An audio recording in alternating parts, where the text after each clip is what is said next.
अस्सलाम वालेकुम जी मेरे अनबशीर तो उम्मीद करता तुम सारे ठीक ठाक होवोगे। अच्छा जी अपना नवा चैनल शिफा गोट फार्मिंग के नाँ तो जिस चैनल ते तुसी बकरियां देखते पे हो ये रशियन टैडी है मेरा वीर। इदा इस बकरी ते गल करन लई इस बकरी की खसूसियत सुनन लई इस बकरी कित्थों लभनी ਇਹਦਾ ਕੀ ਮਿਲਕ ਪੀਰੀਅਡ ਕੀ ਆ ਇਹਦੀ ਪ੍ਰੋਡਕਸ਼ਨ ਬੱਚਿਆਂ ਦੀ ਕਿੰਨੀ ਆ ਇਹਦਾ मतलब A to Z sorry video ਦੇਖਣ ਲਈ ਇਸ ਚੈਨਲ ਨੂੰ ਸ਼ਫਾ ਗੋਟ ਫਾਰਮਿੰਗ ਚੈਨਲ ਨੂੰ ਸਬਸਕ੍ਰਾਈਬ ਕਰ ਲਓ ਤੇ ਕਰਕੇ ਤੇ ਮੇਰਾ ਵੀਰ ਇਹ ਤੇ ਨਵੀਆਂ ਜਿਹੜੀਆਂ ਵੀਡੀਓ ਅਪਲੋਡ ਹੋਣੀਆਂ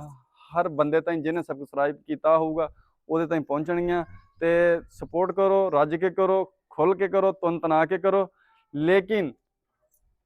ਠਗਾਂ ਤੋਂ ਬਚਣਾ। ਇਹ ਜਿਹੜੀਆਂ ਬੱਕਰੀਆਂ ਵਾ ਆ ਤੁਸੀਂ ਇੰਨਾ ਕੁ ਵਾੜਾ ਦੇਖਦੇ ਪਏ ਛੋਟਾ ਜਿਹਾ ਇੰਨੀਆਂ ਕੁ ਬੱਕਰੀਆਂ ਇਹ ਮੈਂ ਮੇਰਾ ਵੀਰ ਸੇਲ ਨਹੀਂ ਕਰਦਾ ਸਿਰਫ ਮੈਂ ਆਪਣੇ ਸ਼ੌਕ ਲਈ ਰੱਖੀਆਂ 2019 ਤੋਂ ਬੱਕਰੀ ਤੇ ਕੰਮ ਕਰਨਾ ਲੇਕਿਨ ਸਿਰਫ 2.5 ਸਾਲਾਂ ਤੋਂ ਇਸ ਬੱਕਰੀ ਤੇ ਕੰਮ ਕਰਦਾ ਪਿਆ ਤੇ ਇਨਸ਼ਾਅੱਲਾ ਅੱਲਾ ਦੇ ਹੁਕਮ ਦੇ ਨਾਲ ਤੁਹਾਨੂੰ ਚਾਸ ਆਏਗੀ ਤੁਹਾਨੂੰ ਦੇਖਣ ਦਾ ਮਜ਼ਾ ਆਏਗਾ ਸੁਣਨ ਦਾ ਮਜ਼ਾ ਆਏਗਾ ਵੀ ਡਿਵੈਲਪਮੈਂਟ ਅਸਲ ਕਹਿੰਦੇ ਕਿਹਨੂੰ ਆ ਸ਼ੌਕ ਕਹਿੰਦੇ ਕਿਹਨੂੰ ਆ ਤੇ ਇੱਕ ਬੱਕਰੀ ਤੋਂ ਲੈ ਕੇ 13-14 ਨਾਗ करने किन्ना टाइम किन्ना दुरानियां ये सारा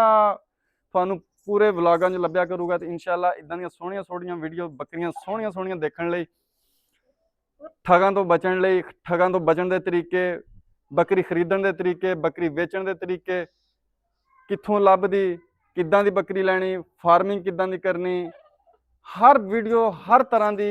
इस चैनल ते आया करनी है तो मेरा वीर जिन्होंने सबसक्राइब नहीं किया मेरा वीर सारे तुन तना के सबसक्राइब कर लो तो वीरां दा शुक्रिया तुसीं जुड़ोगे तो मैनू ये हौसला होगा तो शुक्रिया।